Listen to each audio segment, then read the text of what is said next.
السلام علیکم ورحمۃ اللہ وبرکاتہ۔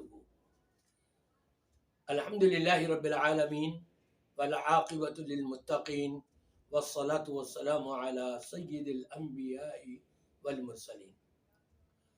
سامعین کرام، پاکستان میں الٹی گنگا بہہ رہی ہے،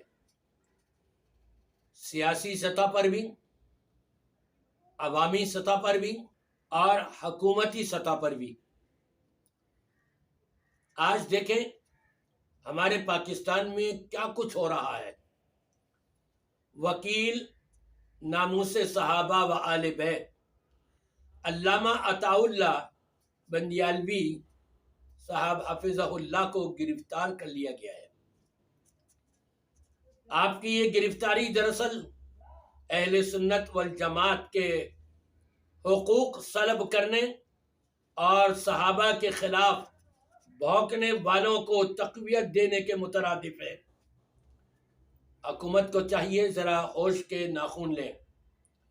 ایک طرف صحابہ سے بغض رکھنے والوں کو سرکاری طور پر ان کو روپوش کر دیا جاتا ہے، ان کی بکواسات بکنے کے بعد ان کو پاکستان سے باہر بھیج دیا جاتا ہے، ان کو سہولتیں دے دی جاتی ہیں باہر جانے کے لیے،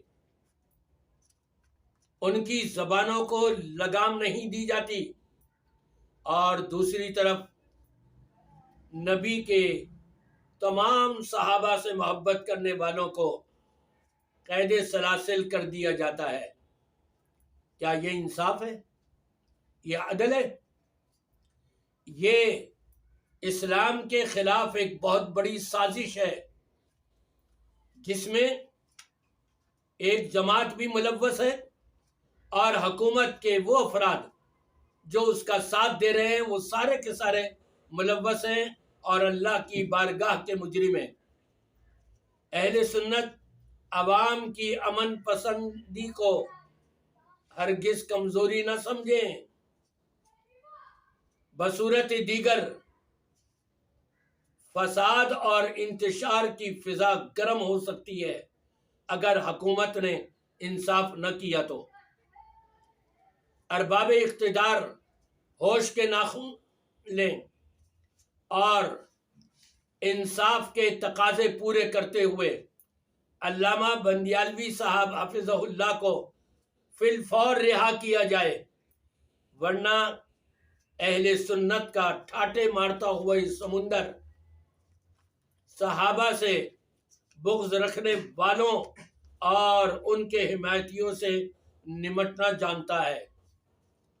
اہل حق کو دبایا نہیں جا سکتا۔ الحق یعلو ولا یعلی علیہ۔ حق ہمیشہ بلند ہو کر کے رہے گا، حق والے بلند ہوتے رہیں گے، چاہے حکومتی سطح پر یا چاہے اہل صحابہ سے، اہل بیت اور صحابہ سے بغض رکھنے والی جماعت کی طرف سے کتنی ہی رکاوٹیں کیوں نہ کھڑی ہوں، لیکن انشاءاللہ تعالی اہل حق کا یہ کچھ نہیں بگاڑ سکیں گے۔ رب نے فرمایا ان تنصروا اللہ ینصرکم ویثبت اقدامکم، تم اللہ کے دین کی نصرت کرو گے تو رب تبارک و تعالی تمہاری مدد کرے گا، یہ رب کا وعدہ ہے۔ اہل سنت والجماعت یہ صحابہ جو نبی پاک صلی اللہ علیہ وسلم کے ڈائریکٹ شاگرد ہیں، جن کے ایمان کی گواہی رب تبارک و تعالی نے اپنے قرآن پاک میں دیتے ہوئے یوں ارشاد فرمایا ہے فَإِنْ آمَنُوا بِمِثْلِ مَا آمَنْتُمْ بِهِ فَقَدْ اهْتَدَوْا۔ اے میرے نبی کے صحابہ، جس طرح تم ایمان لے کر کے آئے ہو، دوسرے لوگ بعد والے لوگ بھی اگر اس طرح ایمان لائیں گے تو ہدایت پر ہوں گے، ورنہ نہیں، یعنی گمراہ ہوں گے۔ تو میں حکومت سے مطالبہ کرتا ہوں کہ جلد از جلد علامہ صاحب کو رہا کیا جائے، ورنہ اہل سنت والجماعت کا یہ ٹھاٹے مارتا ہوا سمندر میدان عمل میں آ گیا تو اس کو سنبھالنا آپ کے لیے دشوار ہو جائے گا۔